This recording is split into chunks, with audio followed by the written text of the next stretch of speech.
friend da school da toffee je pininge na haiba adu pibe je subang bangdaba adu ngasi di tuition gi ne bako si singje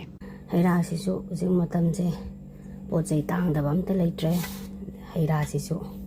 kaning dana mamang hapta da leira ka thambani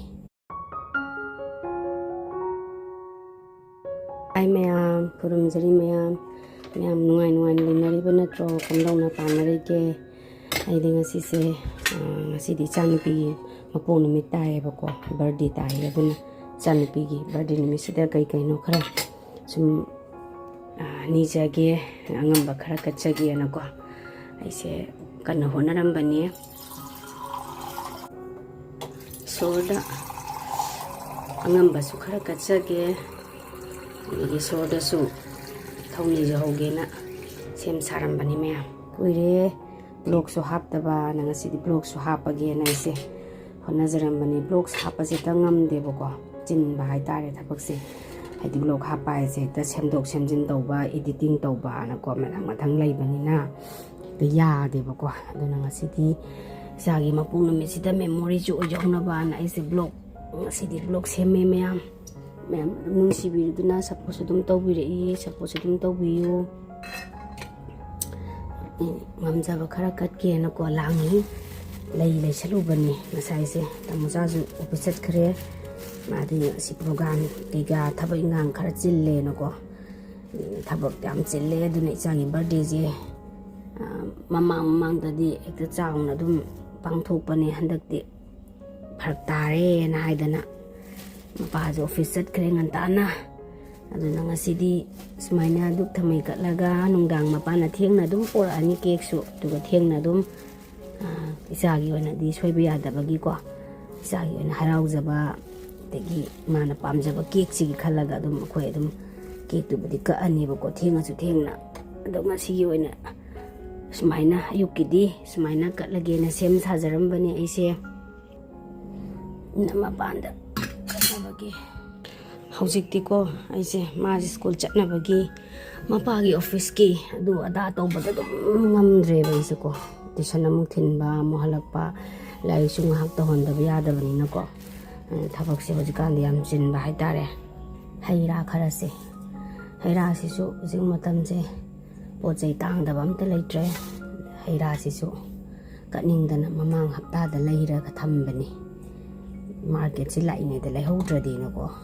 haira su tangi tanga su tang na mamang hapta da lai raga thamjan jaw ko haira khara ne ba ko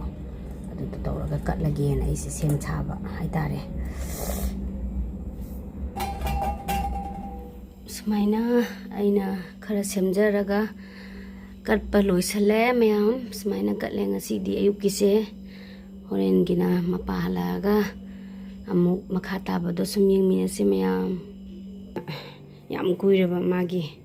chahi ama ani harapeda leibigiba magi princess house ten house se kuireba ko handak summer vacation si lokthoga thambi badagi ma se sim sana jare ado as da thambi ba mayam si yongse de si as kai kai no yong magi pillo adigi lairi thambi mayam jongse somda ju magi banire bichu as yo dane man thambi ri se smai toraga ma kanna sanari ye mayam si leire tummi to haugatri madi kanna nungaina tummi dagi mapandana si leire me mapan si di sabani na ngamde pollution su tum leibani na mole unawana se sengdokpada tuning khok si sumaina khara dum phana leiri handak se sagala nung khra tawe bako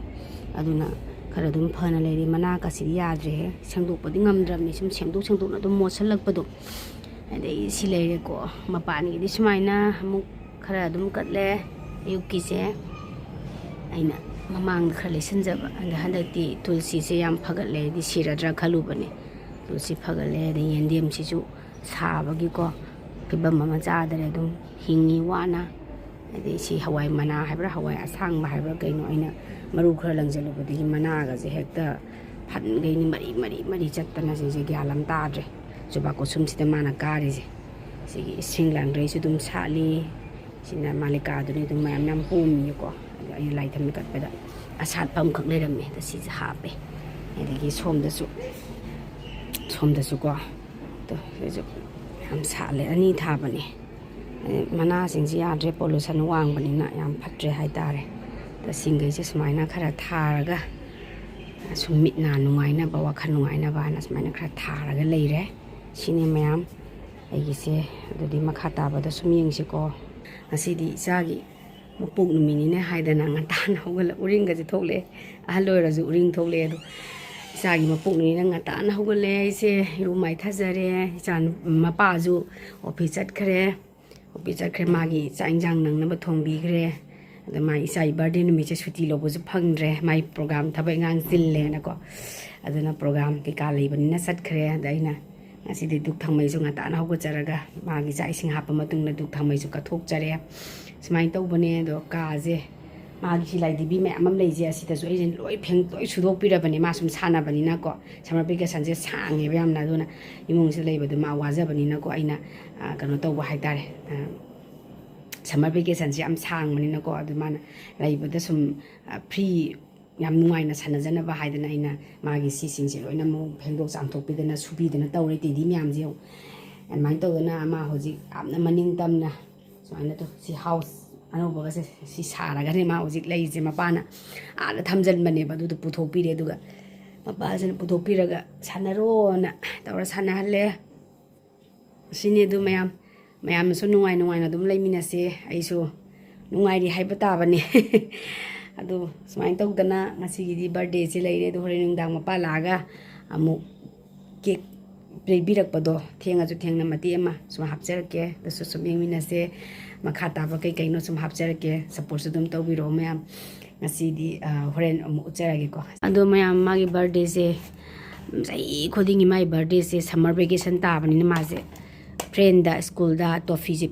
ꯄꯤꯅꯤꯡꯉꯦꯅ ꯍꯥꯏꯕ ꯑꯗ ꯄꯤꯕꯁꯦ ꯁꯨꯡꯐꯪ ꯐꯪꯗꯕ ꯑꯗꯣ ꯉꯁꯤꯗꯤ ꯇꯨꯏꯁꯟꯒꯤꯅꯦꯕꯀꯣ ꯁꯤꯁꯤꯡꯁꯦ ꯑꯗꯩ school ꯀꯥꯈꯠꯂꯀꯥꯟꯗ ꯁ꯭ꯀꯨꯜꯒꯤꯁꯨ ꯑꯃꯨꯛ ꯈꯔ ꯂꯩꯔꯒ ꯄꯤꯒꯦꯅ ꯇꯧꯕꯅꯦ ꯍꯟꯗꯛꯇꯤ ꯑꯗꯣ ꯇꯨꯏꯁꯟꯗ ꯈꯔ ꯄꯤꯅꯕꯅꯦꯅ ꯃꯥ ꯍꯧꯖꯤꯛ ꯍꯥꯞꯅꯕꯅ ꯀꯟꯅ ꯇꯧꯔꯤ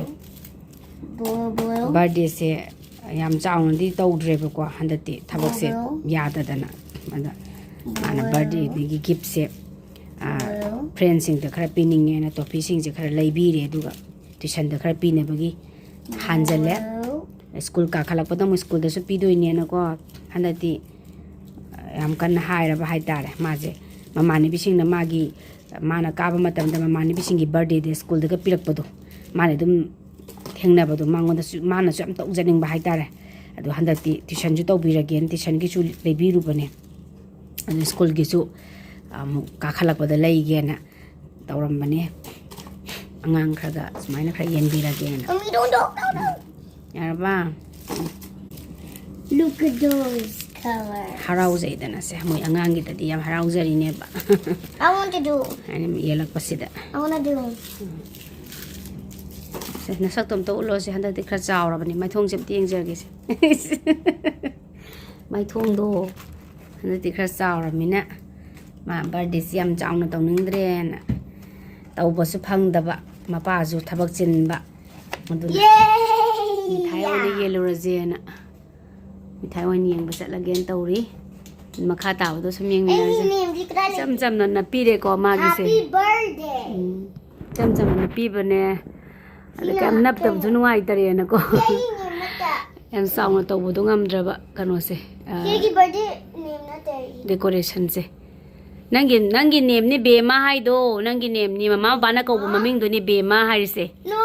bela didi na ai ba mama bana ko bodu bo bema hai bani nang school ko bodu lamjing bi hai bani da happy birthday bema asna san pi nang sai digi ni baba halaktri na ne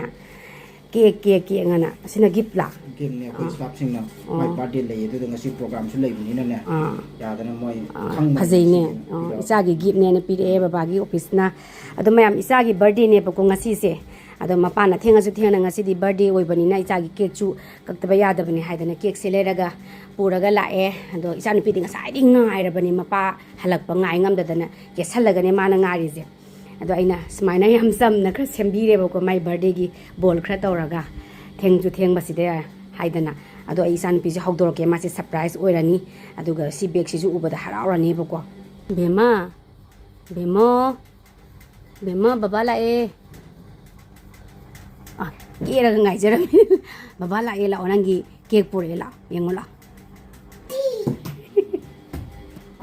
ya sem babana daddy na pali te shuti bhangdam ni no ko adugo Echagi sum ichana cake to pamjai haibuni no babana office la pada aidi program thala pada kira ga ringai da music cake cha do ri ne na cha mo hobe hobe to pamjabani na na ni da moi te na Echagi sahi magi sum kanu to pani na wow phasai ne blueberry gi birthday our princess bema na ko mapa la pangai le ready ne ma lai ri se baba lak pangai ba da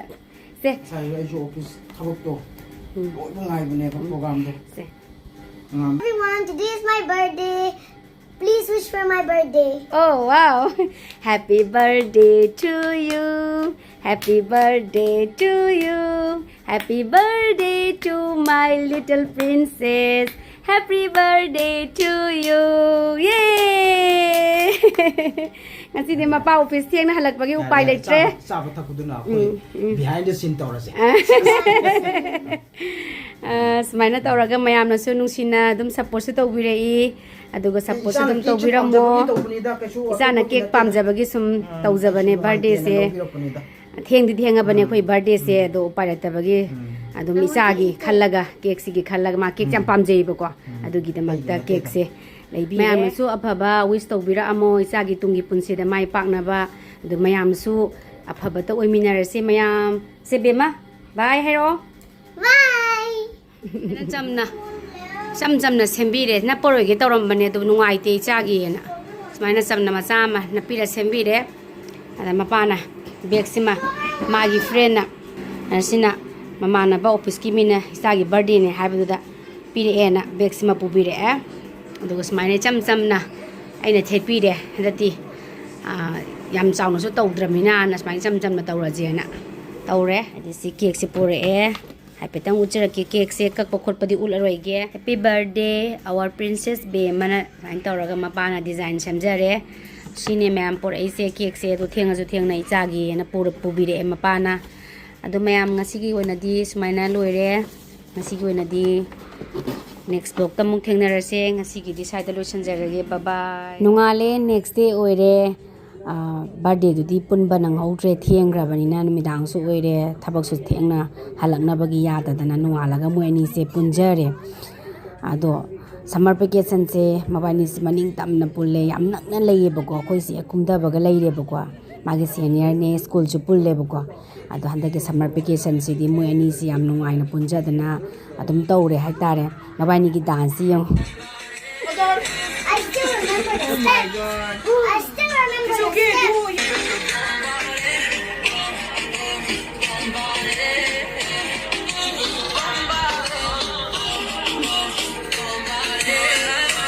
Tawri yung masak